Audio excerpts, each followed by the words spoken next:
Hi friends, welcome back to my channel. അപ്പം നമ്മളുടെ ഇന്നത്തെ വീഡിയോ എന്ന് പറഞ്ഞു കഴിഞ്ഞാൽ നിങ്ങൾ തംബ്നെയിലിൽ കണ്ടതുപോലെ തന്നെ അസിസ്റ്റൻറ്റ് എഞ്ചിനീയറുടെ കയ്യിൽ കിട്ടുന്ന ശമ്പളം എത്ര. അതായത് നമുക്കറിയാം, ബിടെക് കഴിഞ്ഞ ഏതൊരു ഉദ്യോഗാർത്ഥിയുടെയും സ്വപ്നതുല്യമായ ഒരു ജോലിയാണ് ഒരു അസിസ്റ്റൻറ്റ് എഞ്ചിനീയർ പദവി എന്ന് പറയുന്നത്. അപ്പോൾ അതിന് വേണ്ടിയിട്ട് പ്രിപ്പയർ ചെയ്തുകൊണ്ടിരിക്കുന്നവരാവും നിങ്ങൾ പലരും. അപ്പം നിങ്ങൾക്ക് ഈ പദവിയിൽ എത്തിക്കഴിഞ്ഞാൽ എത്ര രൂപ ശമ്പളം കിട്ടുമെന്നറിയാൻ വളരെയധികം തന്നെ ജിജ്ഞാസ ഉണ്ടാവും. അപ്പോൾ നിങ്ങൾ നിങ്ങളുടെ ഫ്രണ്ട്സിനോടോ അതല്ലെങ്കിൽ നിങ്ങളുടെ സീനിയേഴ്സിനോടൊക്കെ ചോദിച്ചിട്ടുണ്ടാവും എത്രയാണ് ശമ്പളം എന്ന് പറയുന്നത്. അപ്പോൾ ഈ 10 പേരോട് ചോദിച്ചാലും 10 പേരും ചിലപ്പോൾ 10 എമൗണ്ട് പറഞ്ഞെന്നിരിക്കാം. ഇത് എന്തുകൊണ്ടാണ് ഈ സാലറിയിൽ ഈ വ്യത്യാസം ഉണ്ടാവുന്നത്? ഇതൊക്കെ ചിലപ്പോൾ നിങ്ങളുടെ ഉള്ളിൽ ഉണ്ടാവുന്ന ഒരു ചോദ്യമാണ് അല്ലേ. അപ്പം നമ്മുടെ ഈ സാലറി എന്ന് പറയുന്നത് നിങ്ങൾക്കറിയാം, നമ്മൾ അപ്ലൈ ചെയ്യുന്ന സമയത്ത് നമുക്ക് നമ്മുടെ നോട്ടിഫിക്കേഷൻ്റെ കൂടെ വെറും പേ സ്കെയിൽ മാത്രമേ കാണാറുള്ളൂ. അപ്പോൾ ഈ പേ സ്കെയിലിൽ നിന്ന് എന്താണ് ബേസിക് പേ, അതിനകത്ത് എന്തൊക്കെ അലവൻസുകളുണ്ട്, അതുപോലെ തന്നെ എന്തൊക്കെ ഈ അലവൻസുകളെല്ലാം കൂടെ കൂട്ടിച്ചേർന്നൊരു തുക വേണം, അതിൽ നിന്ന് എന്തൊക്കെ ഡിഡക്ഷൻസ് ഉണ്ടാവും, ഇതിൽ നിന്നും ഡിഡക്റ്റ് ചെയ്തതിന് ശേഷം എത്ര രൂപ നമ്മുടെ കയ്യിൽ ഇൻ ഹാൻഡ് സാലറിയായി ലഭിക്കും, ഇതൊക്കെ നിങ്ങൾക്ക് ഒരു വളരെയധികം ഡൗട്ടുള്ള കാര്യമായിരിക്കും അല്ലേ. അപ്പം അതെല്ലാമാണ് ഞാൻ ഈ വീഡിയോയിൽ എക്സ്പ്ലെയിൻ ചെയ്യുന്നത്. പിന്നെ അതും കൂടാണ്ട് ഈ വീഡിയോയുടെ അവസാനം അസിസ്റ്റൻറ്റ് എഞ്ചിനീയർ പദവിയിൽ സർവീസിലിരിക്കുന്ന ഒരു വ്യക്തിയുടെ പേ സ്ലിപ്പ് കൂടി ഞാൻ ഇൻക്ലൂഡ് ചെയ്തിട്ടുണ്ട്. അപ്പോൾ ദയവായി ഈ വീഡിയോ ഫുള്ളായി കാണാൻ ശ്രമിക്കുക. എന്നാൽ മാത്രമേ നിങ്ങൾക്ക് നിങ്ങളുടെ സർവീസിൽ കയറുമ്പോൾ നിങ്ങൾക്ക് എത്ര രൂപ അസിസ്റ്റൻറ്റ് എഞ്ചിനീയർ പദവിയിൽ എത്തുമ്പോൾ നിങ്ങൾക്ക് ശമ്പളമായി ലഭിക്കുമെന്ന് ഒരു ധാരണ ലഭിക്കുകയുള്ളൂ. അപ്പോൾ ഇതിനകത്ത് ഞാൻ ഈ തംബ്നെയിലിൽ എഴുതിയ പോലെ തന്നെ നമുക്ക് ആദ്യം പേ സ്കെയിലിൽ നിന്ന് തന്നെ തുടങ്ങാം. അപ്പോൾ ആദ്യം നമുക്ക് നോക്കാം പേ സ്കെയിൽ. ഇത് നിങ്ങൾ കണ്ടിട്ടുണ്ടാവും. പേ സ്കെയിൽ എന്ന് പറഞ്ഞു കഴിഞ്ഞാൽ നിങ്ങൾ അപ്ലൈ ചെയ്യുന്ന സമയത്ത് ആ പോസ്റ്റിൻ്റെ സൈഡിൽ കാണാറുണ്ട് അസിസ്റ്റൻറ്റ് എഞ്ചിനീയർ ഇൻ ഏതെങ്കിലും ഒരു ഡിപ്പാർട്ട്മെൻറ്റ്. നമ്മുടെ പേ സ്കെയിൽ എന്ന് പറഞ്ഞാൽ 39,500 to 83,000. അപ്പോൾ എന്ന് വെച്ച് കഴിഞ്ഞാൽ ഈ പേ സ്കെയിൽ എന്ന് പറഞ്ഞു കഴിഞ്ഞാൽ നമുക്ക് സ്റ്റാർട്ടിങ് ബേസിക് സാലറിയാണ് അത് കാണിക്കുന്നത്. അതായത് ഇപ്പോൾ അസിസ്റ്റൻറ്റ് എഞ്ചിനീയർ പദവിയിലേക്ക് നമ്മൾ ആദ്യം ജോലിയിൽ പ്രവേശിക്കുമ്പോൾ നമുക്ക് ആദ്യത്തെ വർഷം ലഭിക്കുന്ന ബേസിക് പേ ആണ് ഈ 39,500 എന്ന് പറയുന്നത്. പിന്നീട് ഓരോ വർഷം ചെല്ലും തോറും നമുക്ക് ഇൻക്രിമെൻറ്റ് ഈ ബേസിക് സാലറിയിലാണ് ഉണ്ടാവുക.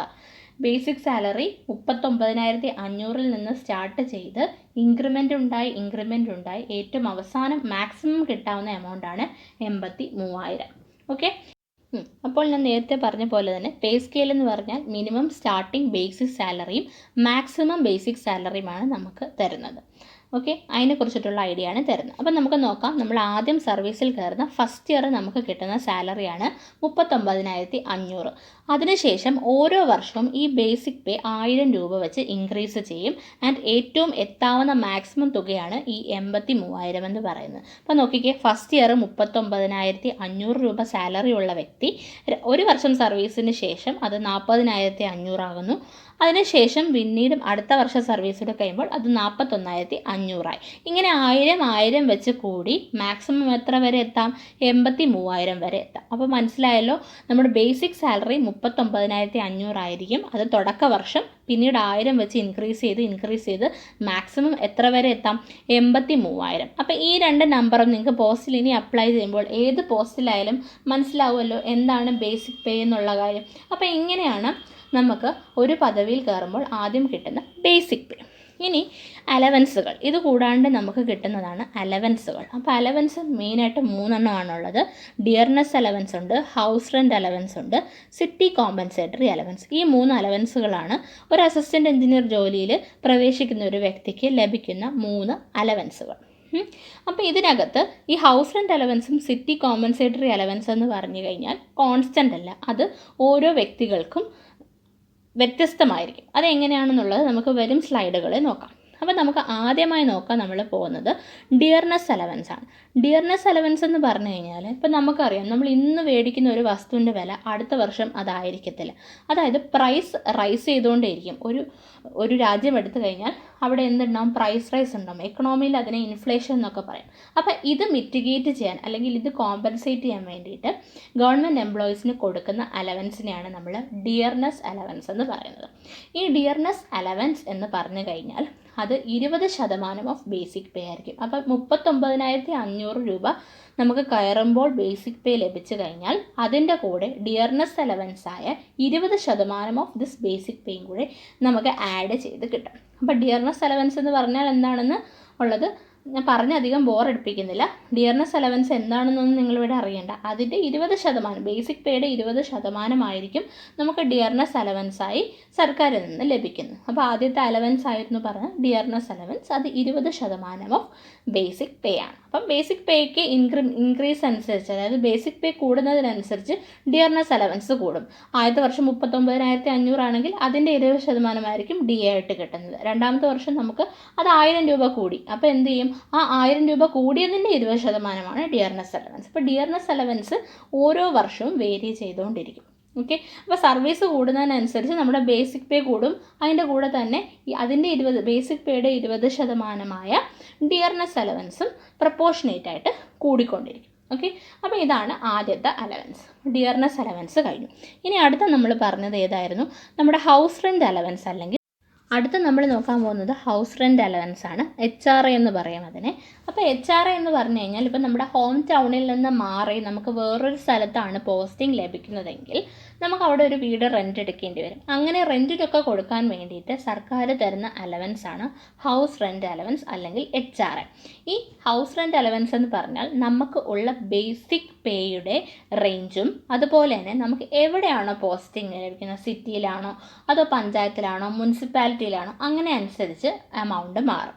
അപ്പം ഇവിടെ നോക്കിക്കാൻ നമുക്ക് പല പേ റേഞ്ച് കാണാം. ഈ പേ റേഞ്ച് എന്ന് പറഞ്ഞാൽ ഇപ്പോൾ രണ്ടാമത്തെ ഒരു കാറ്റഗറി എടുത്ത് 27,150-ൻ്റെയും 42,500-ൻ്റെയും ഇടയ്ക്കാണ് നമ്മുടെ പേ റേഞ്ച് വരുന്നതെങ്കിൽ നമുക്കത് ഈ B2 ക്ലാസ് സിറ്റി എന്താണെന്ന് ഞാൻ അടുത്ത സ്ലൈഡിൽ പറയാം.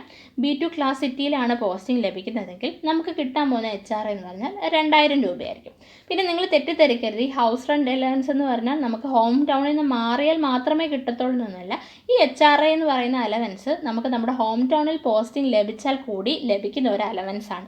അത് രണ്ട് ഫാക്ടേഴ്സിനെ ഡിപ്പെൻഡ് ചെയ്യത്തുള്ളൂ. ഒന്നെന്ന് പറഞ്ഞാൽ ബേസിക് പേ റേഞ്ചിനെയും, രണ്ടാമത്തെന്ന് പറഞ്ഞാൽ നമുക്ക് എവിടെയാണോ, സിറ്റിയിലാണോ ടൗണിലാണോ എവിടെയാണോ പോസ്റ്റിംഗ് ആവുന്നത് എന്നുള്ളതിനെ കുറിച്ച് ഡിപ്പെൻഡ് ചെയ്തിരിക്കും. അപ്പോൾ ഇങ്ങനെയുള്ള ഫാക്ടേഴ്സ് വെച്ചിട്ടാണ് പല സാലറികളിലും വ്യത്യാസം വരുന്നത്. ഓക്കെ, ഇനി നമുക്ക് ഈ B2 സിറ്റി എന്ന് പറഞ്ഞാൽ എന്താണെന്ന് നോക്കാം. അപ്പോൾ കേരളത്തിൽ നമ്മൾ എടുത്തു കഴിഞ്ഞാൽ മേജർ സിറ്റീസ് നമുക്കറിയാം. ട്രിവാൻഡ്രം, കൊല്ലം, അങ്ങനെ കുറച്ച്, കൊച്ചി, തൃശ്ശൂർ, കോഴിക്കോട്, കണ്ണൂർ, അങ്ങനെ കുറച്ച് മേജർ സിറ്റീസ് ഉണ്ട്. ഈ മേജർ സിറ്റീസിലൊക്കെ നമുക്ക് പോസ്റ്റിംഗ് ലഭിച്ചു കഴിഞ്ഞാൽ ആ സിറ്റിയൊക്കെ നമ്മൾ B2 ക്ലാസ് സിറ്റി ആയിട്ട് കണക്കാക്കിയാണ് HRA അല്ലെങ്കിൽ ഹൗസ് റെൻറ്റ് അലവൻസ് കൊടുക്കപ്പെടുന്നത്. അപ്പോൾ HRA കാൽക്കുലേറ്റ് ചെയ്യാൻ വേണ്ടിയിട്ട് കൂടുതൽ ഞാൻ ഈ സ്ലൈഡിലൊന്നും, നിങ്ങൾക്ക് കൂടുതൽ ഡീറ്റെയിൽസ് HRA കുറിച്ച് അറിയണമെങ്കിൽ ജസ്റ്റ് ഈ സ്ലൈഡ് ഒന്ന് വായിച്ച് നോക്കിയാൽ മതി. അതിനകത്ത് ഞാൻ എല്ലാ ഡീറ്റെയിൽസും കൊടുത്തിട്ടുണ്ട്.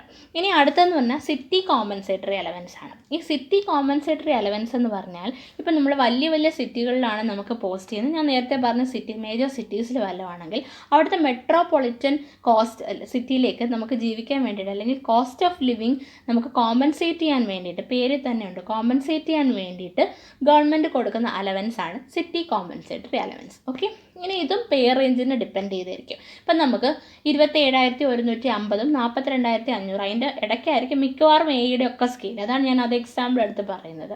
അപ്പോൾ അതാണ് നമ്മുടെ പേ റേഞ്ച് എങ്കിൽ നമുക്ക് സിറ്റിയിലാണ് പോസ്റ്റിംഗ് ലഭിച്ചിരുന്നത്, അല്ലെങ്കിൽ മെട്രോപൊളിറ്റൻ സിറ്റിയിലാണ് കിട്ടിയിട്ടുണ്ടെങ്കിൽ നമുക്ക് 400 രൂപ സിറ്റി കോമ്പൻസേറ്ററി അലവൻസ് അഥവാ CCE എന്ന് പറഞ്ഞിട്ട് ലഭിക്കും. ഓക്കെ, അപ്പോൾ ഡിയർനെസ് അലവൻസ് ഉണ്ട്, HRA ഉണ്ട്, സിറ്റി കോമ്പൻസേറ്ററി അലവൻസ് ഉണ്ട്. ഈ 3 അലവൻസുകളാണ്. അപ്പോൾ ഇതിൽ സിറ്റി കോമ്പൻസേറ്ററി അലവൻസ് സിറ്റിയിൽ മാത്രം പോസ്റ്റിംഗ് ലഭിക്കുന്നവർക്ക് ലഭിക്കുന്ന ഒരു അലവൻസാണ്. അത് എല്ലായിടത്തും പോസ്റ്റിംഗ് ലഭിച്ചാൽ കിട്ടുമെന്ന് തെറ്റിദ്ധരിക്കരുത്. സിറ്റി കോമ്പൻസേറ്ററി അലവൻസ് പേരിൽ തന്നെയുണ്ട്, മേജർ സിറ്റീസിൽ പോസ്റ്റിംഗ് ലഭിക്കുന്നവർക്ക് മാത്രം ലഭിക്കുന്ന ഒരു അലവൻസാണ്. അത് ഒരു ഏകദേശം ഈ 350, 400, 450, 500 ഇങ്ങനെ പല ക്ലാസ്സായിട്ട് പേ റേഞ്ച് വെച്ചിട്ട് ക്ലാസിഫൈ ചെയ്തിരിക്കുകയാണ്. ഓക്കെ, ഇനി അടുത്ത സ്ലൈഡാണ് നമ്മുടെ അസിസ്റ്റൻറ്റ് എഞ്ചിനീയറുടെ ഇൻഹാൻഡ് സാലറി കാൽക്കുലേഷൻ എന്ന് പറഞ്ഞു കഴിഞ്ഞാൽ. അപ്പോൾ നിങ്ങൾക്ക് മോളിൽ നോക്കിക്കഴിഞ്ഞാൽ കാണാൻ കഴിയും അസിസ്റ്റൻറ്റ് എഞ്ചിനീയറിൻ്റെ പേ സ്കെയിൽ 39,500 തൊട്ട് 83,000 വരെയാണ് നമ്മുടെ അസിസ്റ്റൻറ്റ് എഞ്ചിനീയറുടെ പേ സ്കെയിൽ. അതൊക്കെ നമ്മൾ പറഞ്ഞ കാര്യങ്ങളാണ്. ഇനി അടുത്ത ബേസിക് പേ ഞാൻ പറഞ്ഞല്ലോ. ആദ്യം അസിസ്റ്റൻറ്റ് എഞ്ചിനീയറായിട്ട് നമുക്ക് ജോലിക്ക് കയറുന്ന വർഷം ലഭിക്കുന്ന സാലറിയാണ് 39,500. ഇനി ഇത് ഓരോ വർഷവും 1000 വെച്ച് ഇൻക്രിമെൻറ്റ് ഉണ്ടാവുമെന്ന് പറഞ്ഞിരുന്നു. അപ്പം നിങ്ങൾക്ക് കാണാം ആദ്യത്തെ വർഷം 39,500, രണ്ടാമത്തെ വർഷം 1000 കൂടി 40,500, മൂന്നാമത്തെ വർഷം 1000 വീണ്ടും കൂടി 41,500. നിങ്ങൾ വിചാരിക്കും എന്താണ് മൂന്നാമത്തെ വർഷത്തെ വെച്ച് കാൽക്കുലേറ്റ് ചെയ്തിരിക്കുന്നത്? ഞാൻ ഈ വീഡിയോയിൽ ഇൻക്ലൂഡ് ചെയ്തിരിക്കുന്ന പേ സ്ലിപ്പ് എന്ന് പറഞ്ഞു കഴിഞ്ഞാൽ 3 വർഷം സർവീസ് ഉള്ള ഒരു അസിസ്റ്റൻറ്റ് എഞ്ചിനീയറിൻ്റെ പേ സ്ലിപ്പാണ്. അപ്പോൾ നിങ്ങൾക്ക് ഇത് കഴിഞ്ഞിട്ട് പേ സ്ലിപ്പ് ഞാൻ കാണിച്ചു തരും ഏറ്റവും ലാസ്റ്റ് വീഡിയോയിൽ. അപ്പോൾ നിങ്ങൾക്കൊരു കൺഫ്യൂഷൻ വരാതിരിക്കാൻ വേണ്ടിയിട്ട് ഞാനിവിടെ സാലറി കാൽക്കുലേഷൻ 3 വർഷം സർവീസ് ഉള്ള ഒരു അസിസ്റ്റൻറ്റ് എഞ്ചിനീയറിൻ്റെ സാലറി ബേസിക് പേ വെച്ചിട്ടാണ് ചെയ്തത്. ഓക്കെ, അപ്പോൾ മൂന്നാമത്തെ വർഷമായപ്പോൾ 41,500 നമ്മുടെ ബേസിക് പേ. ഇനി നമുക്ക് ഇതിൻ്റെ കൂടെ എന്തൊക്കെയുണ്ട്? നമ്മൾ 3 അലവൻസ് പറഞ്ഞാൽ 3 അലവൻസുകളും ഉണ്ട്. ആദ്യത്തെന്ന് പറഞ്ഞാൽ ഡിയർനെസ് അലവൻസ് ആണ്. ഡിയർനെസ് അലവൻസ് എന്ന് പറഞ്ഞാൽ നമ്മുടെ ബേസിക് പേയുടെ 20%, അതായത് 41,500ൻ്റെ 20%, 8,300. പിന്നെ അതിന് ശേഷം HRA, അതായത് ഹൗസ് റെൻ്റ് അലവൻസ്. നമ്മുടെ ബേസിക് പേ എന്ന് പറഞ്ഞാൽ 41,500. അതെന്ന് പറഞ്ഞു കഴിഞ്ഞാൽ നമ്മൾ ആ ഒരു ടാബുല കോളം കാണിച്ചിട്ടുണ്ടായിരുന്നല്ലോ, അതിനകത്ത് വരുന്ന 27,150ൻ്റെയും 42,500ൻ്റെയും ബേസിക് പേ റേഞ്ചിൽ വരുന്നത് കൊണ്ടും അതിൻ്റെ ഇടയ്ക്ക് വരുന്ന വാല്യൂ ആയതുകൊണ്ടും പിന്നെ ഈ പറഞ്ഞ വ്യക്തിക്ക് സിറ്റിയിലാണ് പോസ്റ്റിംഗ് കിട്ടിയത്. ഞാൻ പറഞ്ഞ ആ മേജർ സിറ്റിയിൽ ഒരെണ്ണത്തിലായതുകൊണ്ടും 2,000 രൂപയാണ് ഹൗസ് റെൻ്റ് അലവൻസ് ആയിട്ട് കിട്ടുന്നത്. ഓക്കെ, ഇനി ഈ സിറ്റിയിലാണല്ലോ പോസ്റ്റിംഗ് ആയത്, അപ്പോൾ സിറ്റി കോമ്പൻസേറ്ററി അലവൻസും പുള്ളിക്ക് ലഭിക്കുന്നുണ്ട്. സിറ്റി കോമ്പൻസേറ്ററി അലവൻസ് എന്ന് പറഞ്ഞാൽ മേജർ സിറ്റിയിലാണ്, അതുകൊണ്ടും പിന്നെ നമ്മുടെ ബേസിക് പേ റേഞ്ച് എന്ന് പറയുന്നത് 27,150ൻ്റെയും 42,500ൻ്റെ ഇടയ്ക്ക് വരുന്നത് കൊണ്ട് 400 രൂപ സിറ്റി കോമ്പൻസേറ്ററി അലവൻസ് ആയിട്ട് കിട്ടി. അപ്പോൾ നമ്മുടെ ബേസിക് പേ ഉണ്ട്, 3 അലവൻസും ഉണ്ട്. 3ഉം കൂടി ആഡ് ചെയ്ത് നമുക്ക് ടോട്ടൽ ഏർണിങ്സ് എന്ന് പറഞ്ഞു, അതായത് നമുക്ക് കിട്ടേണ്ട സാലറി 52,200 ഇതാണ് നമ്മുടെ ഏർണിങ്സ്. പക്ഷേ ഈ ഏർണിങ്സ് മുഴുവൻ നമുക്ക് ലഭിക്കത്തില്ല. എന്ത് ചെയ്യും? കുറച്ച് ഡിഡക്ഷൻസ് ഒക്കെ ഉണ്ട്. ഈ ഡിഡക്ഷൻസ് ഒരിക്കലും ഗവൺമെൻറ് അവർക്ക് വേണ്ടിയിട്ട് കട്ട് ചെയ്യുന്നതല്ല, ഇത് നമ്മുടെ പൈസ തന്നെയാണ്, എന്നായാലും നമ്മൾക്ക് ലഭിക്കുന്ന കാശ് തന്നെയാണ്. പക്ഷേ ഈ പൈസ എന്ന് പറയുന്നത്, അല്ലെങ്കിൽ ഈ കാശ് എന്ന് പറയുന്നത് സർക്കാർ നമ്മുടെ നല്ലൊരു നാളേക്ക് വേണ്ടി മാറ്റിവെക്കുന്ന ഒരു എമൗണ്ടാണ്. അപ്പോൾ അതിനകത്ത് PF വരാം, PF നിങ്ങൾക്ക് അറിയാമല്ലോ, PF വരാം. പിന്നെ അതുപോലെ തന്നെ ഇൻഷുറൻസ് വരാം. നമുക്ക് നമ്മുടെ മാതാപിതാക്കൾക്കും നമ്മുടെ ഭർത്താവിനും കുട്ടികൾക്കും ഒക്കെ വേണ്ടിയിട്ടുള്ളതാണ്. ഇൻഷുറൻസ് വരാം. പിന്നെ അതുപോലെ തന്നെ പെൻഷൻ ഇപ്പോൾ വന്ന പുതിയൊരെണ്ണമാണ്. അപ്പം ഈ ഇത്രയും കാര്യങ്ങളാണ് അതിനകത്തുള്ളത്. പിന്നെ ഇതിനകത്തൊക്കെ ഈ എമൗണ്ടൊക്കെ ഇടുന്നത് ഓരോരുത്തരുടെ ഇഷ്ടം അനുസരിച്ചാണ്. PF എന്ന് പറയുന്നത് ചിലർക്ക് 5,000 ഇടാം, ചിലർക്ക് 2,000 ഇടാം. അതിനൊരു മിനിമം സ്ലാബുണ്ട്, അതുപോലെ തന്നെ ഒരു മാക്സിമം സ്ലാബും ഉണ്ട്. അപ്പം മിനിമം സ്ലാബ് ഇടുന്നവരുണ്ട്, ചിലപ്പോൾ മിനിമം സ്ലാബിൽ നിന്ന് കുറച്ച് കൂടുതൽ ഇടുന്നവരുണ്ട്, ചിലപ്പം മാക്സിമം ഇടുന്നവരുണ്ട്. അപ്പോൾ അത് person to person deductions vary ചെയ്യും. അപ്പോൾ ഈ വ്യക്തിയുടെ ഡിഡക്ഷൻസ് എന്ന് പറഞ്ഞാൽ 5,000, 500, 4,000 നിങ്ങൾക്ക് അങ്ങനെ കാണാൻ പറ്റും. ഇത്രയുമാണ് ഡിഡക്ഷൻസ്. അപ്പോൾ മൊത്തം ഡിഡക്ഷൻസും കൂടെ പുള്ളിക്കുള്ളത് 13,483 രൂപയാണ്. അപ്പോൾ ഈ 13,000 തന്നെ നിങ്ങൾക്ക് ഡിഡക്ഷൻ വരണമെന്ന് ഒരു നിർബന്ധവുമില്ല. നിങ്ങൾക്ക് ചിലപ്പോൾ ഇതിൽ കുറയാം, ഇതിൽ കൂടാം, ഇറ്റ് ഡിപ്പെൻസ്. ഓക്കെ, അപ്പോൾ നമ്മൾ ഇടുന്ന കണക്ക് ഇരിക്കും. PF ഒക്കെ നമ്മൾ കൊടുക്കുന്ന പോലെ, അതുപോലെ തന്നെ ഇൻഷുറൻസ് നമ്മൾ കൊടുക്കുന്ന നമുക്ക് എത്ര കവറേജ് വേണം എന്നുള്ളത്, പിന്നെ അതുപോലെ തന്നെ പെൻഷൻ. അപ്പോൾ ഇതിനൊക്കെ മിനിമം സ്ലാബ് ഉണ്ട്, ആ മിനിമം സ്ലാബ് ഇടുന്നവരുണ്ട്, അതിൽ കൂടുതൽ ഇടുന്നുണ്ട്. അപ്പോൾ 13,483 രൂപ ഡിഡക്റ്റ് ചെയ്തു അല്ലേ. അപ്പോൾ നമുക്ക് ടോട്ടൽ ഏർണിംഗ് 52,200 ലഭിച്ചു. അതിൽ നിന്നും 13,483 ഡിഡക്റ്റ് ചെയ്തു. അപ്പം നമുക്ക് സാലറി ഡിഡക്ഷൻസ് ഒക്കെ കൂടെ കഴിഞ്ഞ് ഇൻഹാൻസ് സാലറി കിട്ടുന്നത് 38,717. ഇതാണ് ഇൻഹാൻസ് സാലറി അഥവാ കയ്യിൽ കിട്ടുന്ന ശമ്പളം. ഈ 38,717 എന്ന് പറയുന്നത് 3 വർഷം സർവീസുള്ള ഒരു അസിസ്റ്റൻ്റ് എഞ്ചിനീയർ തസ്തികയിലുള്ള വ്യക്തിയുടെ സാലറിയാണ്. ഒരിക്കലും നിങ്ങൾ ജോലിക്ക് കയറുന്ന ഉടനെ ഇത്രയും പൈസ ലഭിക്കുമെന്ന് വിചാരിക്കരുത്. ഇത്രയും കിട്ടത്തില്ല. ഇതിൽ നിന്നൊരു 2,000-3,000 രൂപ കുറച്ച് ഒരു 30,000 ആ റേഞ്ചിൽ പ്രതീക്ഷിച്ചാൽ മതി. അപ്പോൾ നിങ്ങൾ ഫസ്റ്റ് ഇയർ കയറുമ്പോൾ നിങ്ങൾ 39,500 വെച്ചിട്ടായിരിക്കും അതിൻ്റെ ഡിയർനെസ് അലവൻസും അതിൻ്റെ ഹൗസ് HRAയും അതിൻ്റെ സിറ്റി കോമ്പൻസേറ്ററി അലവൻസും ഒക്കെ ആയിരിക്കും കാൽക്കുലേറ്റ് ചെയ്യുന്നത്. പിന്നെ ഡിഡക്ഷൻസും നിങ്ങൾക്ക് നിങ്ങളുടെ ഇഷ്ടം പോലെ ആയിരിക്കും. അപ്പം അതും വേരി ചെയ്യും. അപ്പം ഏകദേശം ഒരു 2,000-3,000 രൂപയുടെ കുറവുണ്ടാവും.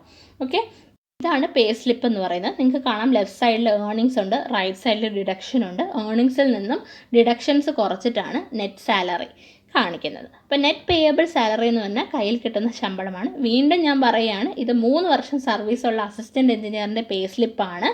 ആൻഡ് ഇതൊരിക്കലും നമ്മൾ സർവീസിൽ കയറുന്നുണ്ടെങ്കിൽ ഇത്ര എമൗണ്ട് പ്രതീക്ഷിക്കരുത്. 38,717 എന്ന് പറയുന്നത് നിങ്ങളൊരു 2,000-3,000 രൂപ കുറച്ച് പ്രതീക്ഷിക്കുക. അതായത് ഏകദേശം അതായത് ഈ നമ്മുടെ ബേസിക് പേ ആയ 39,500 ഇൻ ആൻഡ് അറൗണ്ട് പ്രതീക്ഷിക്കാം. മിക്കവാറും അതിനേക്കാൾ 39,000 ഒന്നും പ്രതീക്ഷിക്കരുത്.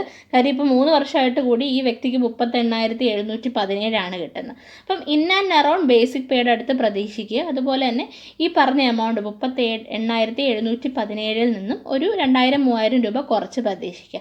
അപ്പം നിങ്ങൾക്ക് ഇത്രയും പൈസ നിങ്ങൾ ആ ഒരു പൊസിഷനിൽ എത്തുമ്പോൾ നിങ്ങൾക്ക് ലഭിക്കുമെന്ന് വിചാരിച്ചിട്ട് എയിം ചെയ്ത് പഠിക്കുക.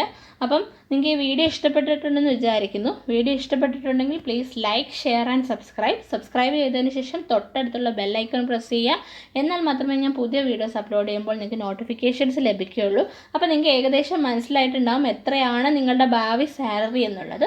അപ്പോൾ അതിനെ എയിം ചെയ്ത് ഇന്ന് തൊട്ട് തന്നെ പഠിക്കാൻ തുടങ്ങുക. ഇനി ഒരുപാട് അസിസ്റ്റൻറ്റ് എഞ്ചിനീയർ നോട്ടിഫിക്കേഷൻസ് നിങ്ങൾക്ക് വരാനുണ്ട്. കാര്യം ഏകദേശം കുറേ ലിസ്റ്റുകൾ എക്സ്പയർ ആയിരിക്കുകയാണ്. അപ്പോൾ പഠിച്ചുകൊണ്ട് തന്നെ ഇരിക്കുക. Aim high. Thanks for watching.